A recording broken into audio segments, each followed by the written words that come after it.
Saulo, Saulo, ¿por qué me persigues? Él dijo, ¿quién eres, Señor? Y él le dijo, yo soy Jesús a quien tú persigues. Dura cosa te es dar coces contra el aguijón. Él, temblando y temeroso, dijo, Señor, ¿qué quieres que yo haga? Y el Señor le dijo, levántate y entra en la ciudad, y se te dirá lo que debes hacer. Las dos grandes preguntas que todos debemos hacer alguna vez son, primera, ¿quién eres, Señor? Y segunda, Señor, ¿qué quieres que haga? Esas son dos extraordinarias preguntas. Y el apóstol Pablo invirtió el resto de su vida encontrando las respuestas a esas preguntas. ¿Quién es Jesús? ¿Y qué es lo que Jesús quería que él hiciera? Leí acerca de un joven marinero que hizo su primer viaje a bordo de un destructor, cruzando el océano. El entrenamiento de este joven marinero era impecable, por lo que le asignaron la tarea de sacar ese buque de guerra del muelle y llevarlo de regreso a los Estados Unidos. Era la primera vez que le habían asignado un trabajo tan importante y él quería hacerlo bien. Era un joven marinero muy inteligente, así que en un momento la cubierta del buque se llenó de actividad. El joven da órdenes por aquí y órdenes por allá, y todo se movía con la precisión de un reloj suizo. Y a pesar de lo difícil que es la maniobra de sacar del muelle un buque tan grande, lo hicieron muy bien y en un tiempo récord. De pronto le dijeron al joven marinero que tenía un mensaje del capitán. Y le pareció extraño, porque era un mensaje impreso. Pero lo leyó, y esto es lo que decía el mensaje. Joven, ha realizado un excelente trabajo. Lo ha hecho velozmente, todo de acuerdo a las normas y reglamentos. Pero hay una regla no escrita que no tomó en cuenta. La próxima vez que saque un buque del muelle, asegúrese de que el capitán está a bordo. Este joven marinero hizo todo muy bien, pero dejó al capitán en tierra. Quiero decirle, mi amigo, que no importa cuán inteligentes sean sus planes o cuán capaz sea usted, antes de navegar hacia algún lado, asegúrese de que el capitán esté a bordo. Asegúrese de saber cuál es la voluntad de Dios. Ahora, ¿cómo saber la voluntad de Dios? Busque Jeremías 10, verso 23.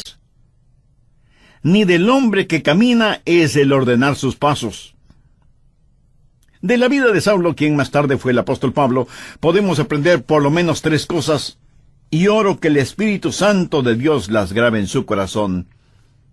Primero, una guía es prometida.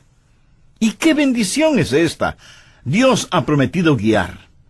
Mire Hechos 9, la parte final del verso 6.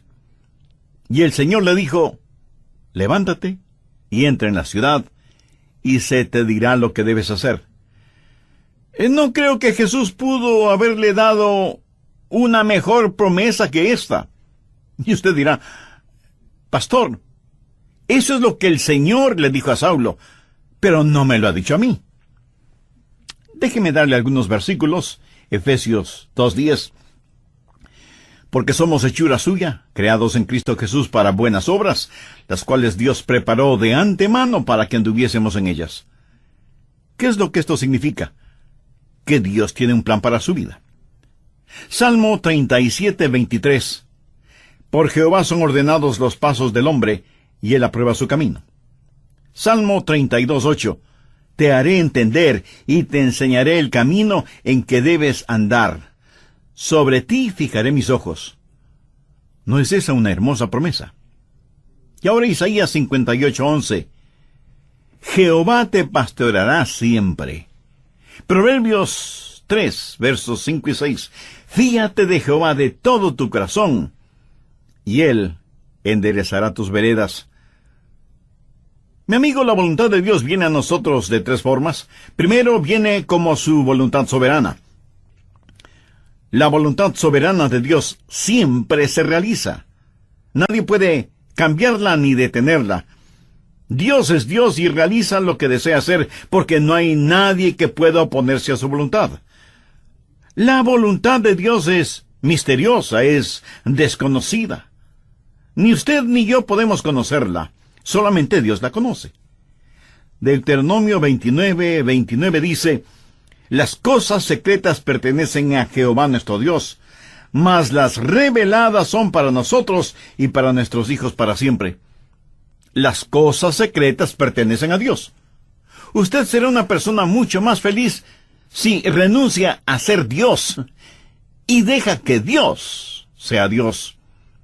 Hay ciertas cosas que usted nunca entenderá, sino hasta cuando llegue al cielo, si es que es salvo, y cuando esté allá le aseguro que ya no tendrá interés en saberlas. Las cosas secretas pertenecen a Dios. Esa es la voluntad soberana de Dios. En segundo lugar está la voluntad moral de Dios. Hay ciertas cosas que Dios dice que son correctas y otras que son incorrectas. Por ejemplo, el robo, la fornicación, el asesinato, el orgullo, la mentira son cosas incorrectas. En cambio, el amor, la justicia, la honestidad, la pureza, la bondad, el respeto, la consideración son cosas correctas. Esta es la voluntad moral de Dios, y no va a cambiarla para mí, ni va a cambiarla para usted. Son normas fijas de lo bueno y lo malo, porque Dios así lo ha decretado. ¿Estamos de acuerdo? La voluntad moral de Dios la encontramos en la palabra de Dios, sin titubeos, sin tartamudeos, ni apologías, ni vacilaciones. Dios dice, esto es bueno, o esto es malo. Es la voluntad moral de Dios, y no la va a cambiar absolutamente por nadie. En tercer lugar, está la voluntad particular de Dios. Esto es, la voluntad especial de Dios para usted o para mí. Dios tuvo una voluntad especial para Saulo. Por ejemplo, mire en Hechos 9:15.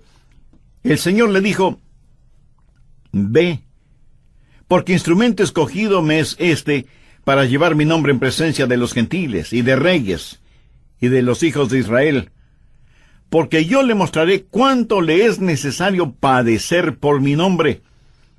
Dios tuvo un plan muy especial para este hombre. Pablo sería un apóstol a los gentiles. Era un vaso escogido. Verá, eso es muy importante para mí. Dios lo escogió en forma muy particular para que sea un vaso especial, y Dios tiene una voluntad especial para cada uno de nosotros. Por ejemplo, fue la voluntad soberana de Dios que un hombre llamado Adrian Rogers sea parte de los elegidos de Dios. ¡Aleluya! Yo francamente no lo entiendo, pero me regocijo. Es la voluntad soberana de Dios. En forma soberana, Dios derramó su amor sobre mí y me salvó, y agradezco a Dios por eso. Y luego fue la voluntad moral de Dios que yo me casara con una cristiana. La Biblia dice que no debemos unirnos en yugo desigual con los incrédulos. Por lo tanto, sé que Dios tiene una voluntad moral para que, si me case con una creyente en el Señor Jesucristo. Y para mí, Dios tuvo una voluntad particular, y su nombre es Joyce. ¿Lo ve? La voluntad soberana de Dios trabajó en mi vida. La voluntad moral de Dios estuvo en mi esposa. Sabía que quería casarme con una muchacha cristiana.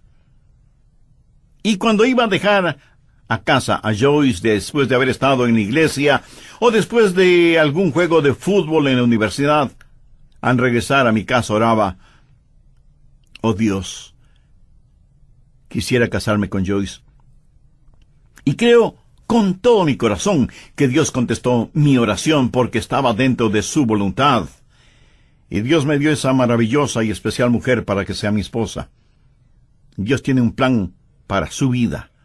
Dios tiene una voluntad particular para su vida. El por qué Dios está interesado en usted o en mí solo muestra la grandeza de su amor. Somos menos que una partícula de polvo en el océano de la existencia, y sin embargo, Dios nos conoce. Él sabe nuestras idas y venidas, sabe cuando nos sentamos y cuando nos ponemos de pie, Aún los cabellos de nuestra cabeza están contados. Y Dios no solo que nos ama, sino que también cuida de nosotros. Un niño comenzó a orar el Padre Nuestro y dijo: Padre nuestro que estás en los cielos. ¿Cómo es que sabes mi nombre? Se imagina, Él sabe nuestro nombre. De entre los billones de seres humanos que existen y que son preciosos para Él, Dios sabe el nombre de cada uno de sus hijos. La voluntad de Dios está prometida. Guía y liderazgo es su promesa. ¿La tiene usted?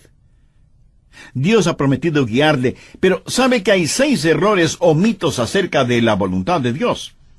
Espero y oro que podamos desterrarlos de nuestras mentes para siempre. Son mitos que necesitan ser destruidos.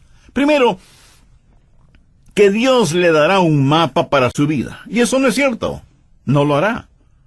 No se lo dio al apóstol Pablo entonces, y no se lo dará a usted ahora. La voluntad de Dios para usted no es un mapa, es una relación. Cuando Él guió al pueblo de Israel por el desierto, ¿cómo lo guió? ¿Le dio algún mapa? No. Pero les dio las columnas de fuego y nubes para que las siguieran y para que el pueblo se mantuviera relacionado con Él. A muchos nos gustaría tener un mapa y decir: vamos a ir a este lugar y luego iremos a este otro lugar y más tarde aquí y más tarde allá. Pero Dios es el que quiere hacer eso, y me alegro de que sea así, aún para mantener la parte romántica del asunto. De otra manera, todo carecería de emoción y hasta de sentido de reverencia y temor, si supiéramos lo que el mañana tiene para nosotros. Cuando estudiaba en la universidad, un día otro joven que se estaba preparando para ir al pastorado se sentó junto a mí y me dijo: Adrián, ¿sabes lo que hice la semana pasada? Le dije que no lo sabía.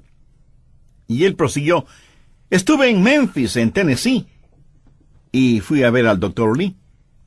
De paso, debo decir que el Dr. Lee fue con toda seguridad el más grande, cordial, santo y elocuente ministro que yo haya conocido. Así que ese joven y neófito teólogo, al decirme que estuvo para verse con el Dr. Lee, me dejó poco menos que asombrado. Y pensé: ¿cómo logró entrar? ¿Y cómo el Dr. Lee pudo perder el tiempo con un joven imberbe como él? Yo pensaba todo eso y al mismo tiempo me decía: ¿cómo me hubiera gustado a mí hacer lo mismo? Hubiera sido como decir: estuve en Washington y fui a ver un ratito al presidente de los Estados Unidos. Así que, picada mi curiosidad, le dije: a ver, cuéntame, ¿cómo lo lograste? Me dijo que llegó hasta la oficina de la secretaria y le preguntó si podía ver al Dr. Lee.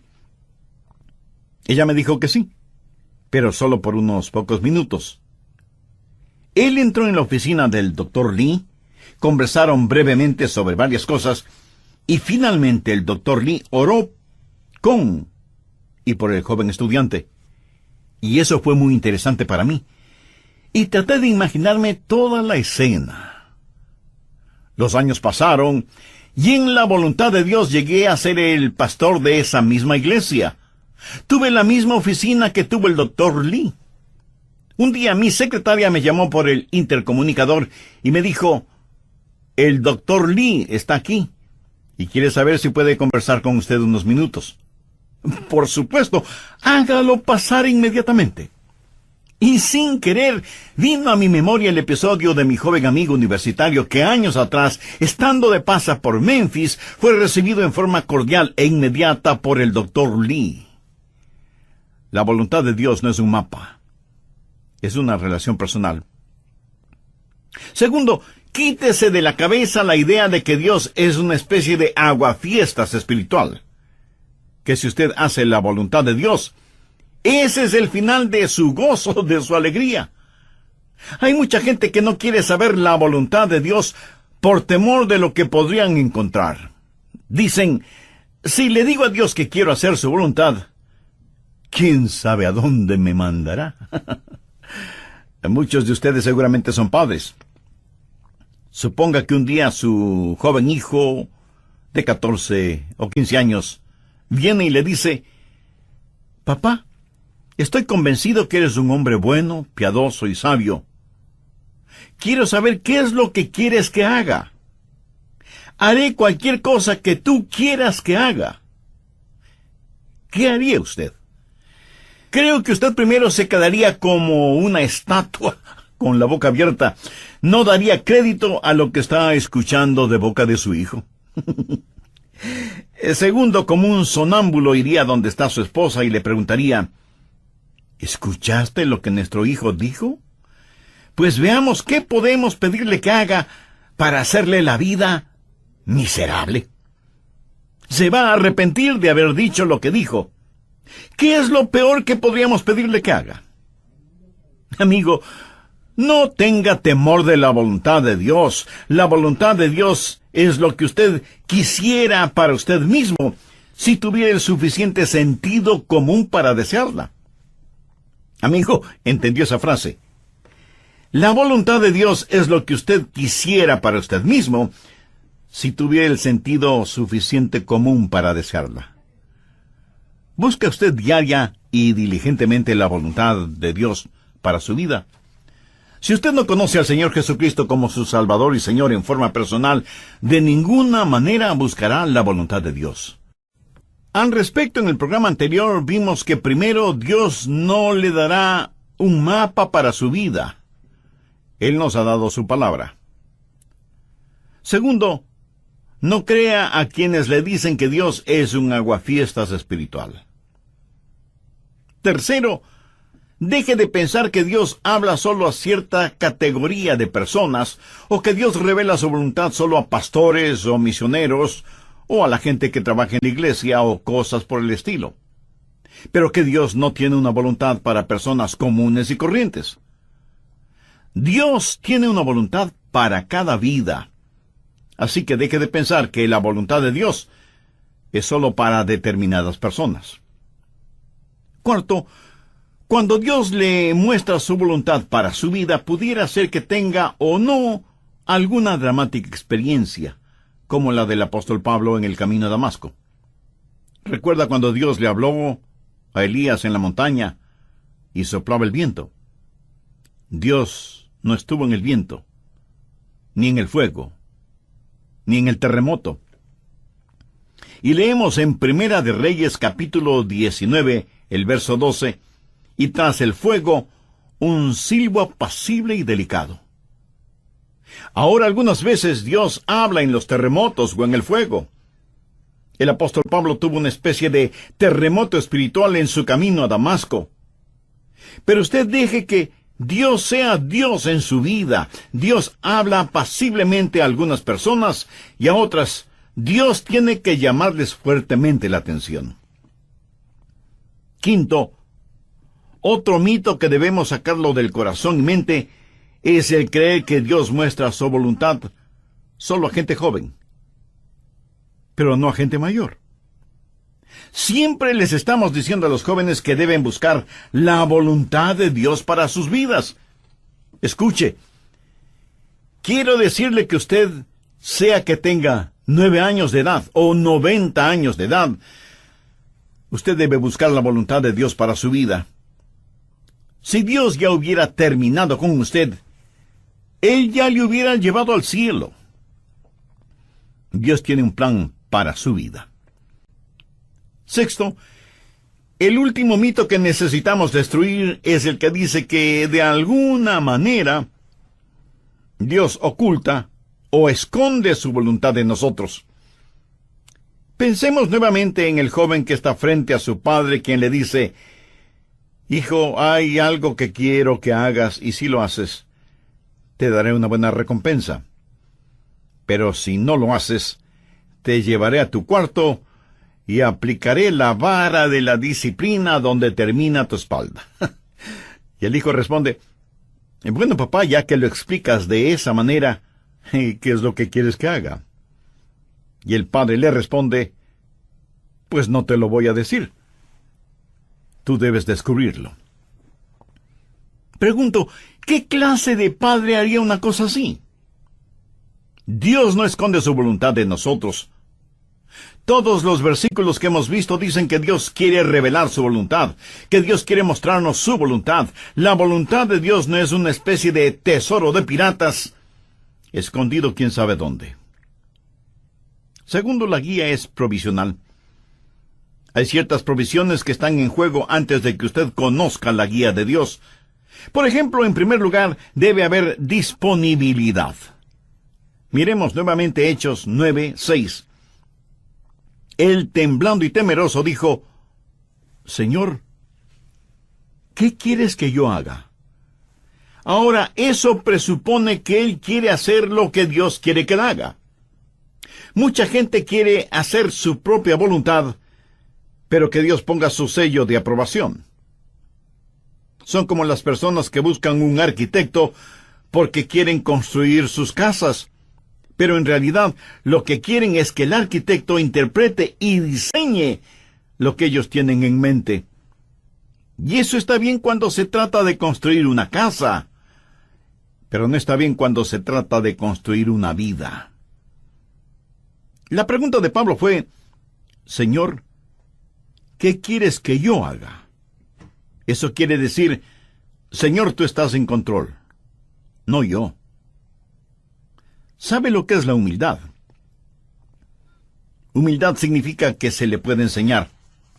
¿A cuántos de ustedes se les podría enseñar hoy? El Salmo 25:9 dice: encaminará a los humildes por el juicio y enseñará a los mansos su carrera. ¿Es usted humilde? ¿Manso? Si no lo es, usted no estará disponible. Si no lo es, no conocerá la voluntad de Dios. Pero no solo debe haber disponibilidad y mansedumbre, sino también, y en tercer lugar, debe haber apertura. Apertura. Pablo buscó la voluntad de Dios inmediatamente, y él oró y dijo: Señor, muéstrame tu voluntad. ¿Ha estado usted abierto a la voluntad de Dios? Y no es cuestión de simplemente decir: si Dios quiere mostrarme su voluntad, lo hará. ¿Ha orado usted en forma honesta y sincera diciendo: Señor, yo quiero conocer tu voluntad?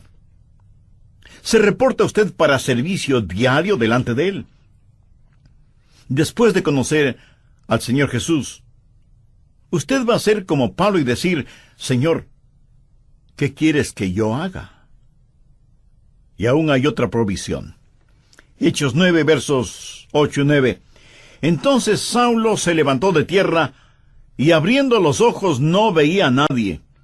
Así que, llevándole por la mano, le metieron en Damasco, donde estuvo 3 días sin ver, y no comió ni bebió. ¿Puede imaginarse eso? Aquí está este hombre que capturaba y encarcelaba a muchos, y ahora ciego, es tomado de la mano para ser guiado. Ahora es un hombre dócil, se ha rendido, ha cedido ante la presencia de Cristo. La Biblia dice que debemos presentar nuestros cuerpos como sacrificio vivo. ¿Puede usted decir que así lo hace diariamente? Señor, tu voluntad, sin vacilaciones, sin reservas, donde quiera, a cualquier hora, cueste lo que cueste. ¿Se atrevería usted a decirlo? ¿Se ha rendido completamente a la voluntad de Dios? Decimos: Señor, yo quiero conocer tu voluntad. ¿Está listo para hacerla si Dios le mostrara su voluntad? Tercero, es una guía práctica. Dios nos ha dado formas muy prácticas para que podamos conocer su voluntad, y están aquí en su palabra. Una de las formas de conocer la voluntad de Dios es por medio de los milagros. Mire lo que le sucedió a Saulo. Estando en el camino rumbo a Damasco, cuando repentinamente le rodeó un resplandor de luz del cielo, y cayendo en tierra, oyó una voz que le decía: Saulo, Saulo, ¿por qué me persigues? Dios puede hablarle a usted por medio de visiones, o por medio de sueños, o por medio de una voz audible. Dios puede hablarle y guiarle por medio de un milagro. Y me apresuro en decir que normalmente Él no nos guía con milagros, pero de vez en cuando lo hace. Ahora, toda vez que tenemos la Biblia completa, esa clase de milagros no son necesarios en la actualidad, y no es la forma normal de Dios para guiarnos. Pero lo menciono porque está en la palabra de Dios. Pero si usted tiene una visión, o un milagro, o un sueño, o lo que sea, será mejor que las compare con las otras cosas que voy a mencionar para ver si encajan unas con otras. Y no es una mera autosugestión. En segundo lugar, Dios le hablará y le guiará por medio de su palabra. Y si usted pregunta, ¿le guió Dios a Pablo con su palabra? Amigo, es mejor que lo crea. Verá, primero, él era un rabí y conocía muy bien la palabra de Dios, el Antiguo Testamento. Segundo, hace poco él había escuchado un sermón en los labios de uno de los más grandes evangelistas de entonces, un hombre ungido y lleno del Espíritu Santo cuyo nombre fue Esteban. Y cuando el santo Dios le habló a Saulo, le dijo, «Dura cosa te es dar coces contra el aguijón». Pablo estaba lleno de la palabra de Dios, y es la palabra de Dios la que guía. Anote al margen el siguiente versículo. Salmo 119, 115. Lámpara es a mis pies tu palabra, y lumbrera mi camino. Mucho de la voluntad de Dios para su vida se encuentra en la Biblia, mi estimado amigo. Por ejemplo, la voluntad de Dios es que usted no se case con una persona no creyente. Así lo dice su palabra. Si usted está saliendo seriamente con una persona que no es salva, entonces, ¿por qué lo hace si sabe que no puede casarse con esa persona? Muchas veces usted conoce la voluntad de Dios al leer la Biblia y dice, bueno, Dios me está guiando a que me divorcie de mi cónyuge y me case con otra persona.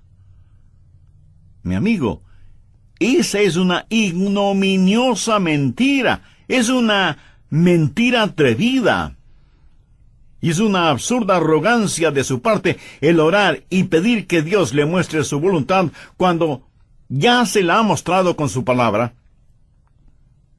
¿O se considera usted una persona súper especial, a la cual Dios le concederá algo que está en contra de lo que Él mismo ha establecido en su palabra? Piénselo. En tercer lugar, Dios le guiará por medio de su gente, los hijos de Dios. Veamos Hechos 9, los versos del 10 al 13. Había entonces en Damasco un discípulo llamado Ananías, a quien el Señor dijo en visión, «Ananías». Y él respondió, «Heme aquí, Señor». Y el Señor le dijo, «Levántate, y ve a la calle que se llama Derecha, y busca en casa de Judas a uno llamado Saulo, de Tarso, porque he aquí, él ora, y ha visto en visión a un varón llamado Ananías, que entra y le pone las manos encima para que recobre la vista». Entonces Ananías respondió, «Señor, he oído de muchos acerca de este hombre. ¿Cuántos males ha hecho a tus santos en Jerusalén?» Cuando Dios le habló a Saulo y le dijo que le mostraría su voluntad, Dios también habló a Ananías y lo utilizó para confirmar su voluntad en la vida de Saulo. En Proverbios 24:6 leemos, «En la multitud de consejeros está la victoria». ¿Qué quiere decir eso? Que cuando Dios le habla a usted acerca de algo, muchas veces Dios lo confirmará por medio de alguien más. Mateo 18:16 dice, «Toma aún contigo a uno o dos, para que en boca de 2 o 3 testigos conste toda palabra». No sea ni orgulloso ni arrogante pensando que usted no necesita el consejo de otras personas. Otra manera en que Dios confirma su voluntad para usted es por medio del Espíritu Santo. Hechos 9:17 dice, «Fue entonces Ananías y entró en la casa, y poniendo sobre él las manos dijo, Hermano Saulo, el Señor Jesús, que se te apareció en el camino por donde venías, me ha enviado para que recibas la vista y seas lleno del Espíritu Santo. Y desde ese momento el Espíritu de Dios estuvo guiando a Saulo, quien más tarde escribió a los romanos, porque todos los que son guiados por el Espíritu de Dios, estos son hijos de Dios. Y en Gálatas 5:18, Pablo dice, pero si sois guiados por el Espíritu, no estáis bajo la ley. El Espíritu de Dios le guiará. Déjeme decirle cómo el Espíritu Santo le guiará. Si alguna vez ve a alguna persona con convulsiones, seguramente está controlada por el diablo. Dios no grita y Dios no empuja. Dios susurra y guía. Él guía a sus ovejas. No las está llevando al matadero, las lleva a pastos verdes. Y es mejor que usted sea sensible para escuchar al Espíritu Santo y reconocer la voz de Dios. Finalmente usted puede conocer la voluntad de Dios por la sabiduría de Dios. Él le guiará con absoluta sabiduría. Note lo que dice Hechos 9:20 al referirse a Saulo. Enseguida predicaba Cristo en las sinagogas, diciendo que éste era el Hijo de Dios. Este hombre, Saulo, comenzó a predicar de inmediato. Y todos los que le oían estaban atónitos y decían, ¿no es este el que asolaba en Jerusalén a los que invocaban este nombre? Y a eso vino acá, para llevarlos presos ante los principales sacerdotes. Pero Saulo mucho más se esforzaba y confundía a los judíos que moraban en Damasco, demostrando que Jesús era el Cristo. Ahora, ¿de dónde tuvo esa sabiduría? Dios le dio sabiduría sobrenatural. Santiago 1:5 dice, y si alguno de vosotros tiene falta de sabiduría, pídala a Dios, el cual da a todos abundantemente y sin reproche, y le será dada. ¿Sabe lo que es la sabiduría? Sabiduría es ver la vida desde el punto de vista de Dios. Cuando usted ora y tiene el Espíritu de Dios y la palabra de Dios en usted, empieza a tener sabiduría. El conocimiento viene cuando observamos las cosas a nuestro alrededor. La sabiduría viene cuando miramos hacia arriba, a Dios. La sabiduría tampoco es tener unas lagrimitas en las pestañas y un calorcito en el corazón. Sabiduría es tener una mente fija en Dios, llena de la palabra de Dios y guiada por el Espíritu Santo de Dios. ¿Qué es lo que dice Santiago? Que si pedimos a Dios que nos dé sabiduría, Él nos la dará y seremos guiados por la providencia de Dios. En el capítulo 9 de los Hechos, encontramos que ciertas personas decidieron que Saulo les era una verdadera molestia y que debían destruirlo. Pero el complot llegó a oídos de Saulo y los discípulos le ayudaron a escapar, bajándole por el muro en una canasta. ¿Se acuerda de ese relato? Pero, ¿cómo supo él que querían matarle? Bien, en la providencia de Dios, esas acechanzas llegaron al conocimiento de Saulo y pudo escapar. La providencia de Dios. Dios abre puertas y Dios cierra puertas. Y lo que usted podría considerar casualidad es el plan de Dios y la forma en que Dios nos guía en este mundo. Y muchas veces no lo vemos como la providencia de Dios, sino hasta muchos años después. Amigo, no tenga temor de la voluntad de Dios. La voluntad de Dios no lo llevará donde el poder de Dios no pueda sustentarlo. Y la voluntad de Dios es absolutamente lo mejor para usted, para su cónyuge, para sus hijos. Ahora escúcheme muy atentamente. La forma de conocer la voluntad de Dios para el resto de su vida es hacer la voluntad de Dios ahora. Es muy difícil el pilotear un barco que no se mueve. Verá, la forma de entender la parte de la Biblia que no entiende es obedeciendo lo que sí entiende. La manera de saber acerca del futuro es obedeciendo a Dios ahora en el presente. Y si usted tiene interés en poseer la voluntad de Dios para su vida, le diré lo que el apóstol Pablo dijo hace ya tantos siglos. Señor, ¿quién eres? Señor, ¿qué quieres que yo haga? ¿Quién es el Señor? Es el Hijo de Dios que murió por sus pecados y quiere que usted lo reciba ahora mismo en su corazón como su Salvador y su Señor. Y le prometo, basado en la autoridad de la palabra de Dios, que si usted entrega a Jesús su corazón, Él le perdonará sus pecados, Él entrará a morar en su vida por medio del Espíritu Santo, y cuando Él le llame a su presencia, a su presencia, a su presencia, a su presencia, a su presencia,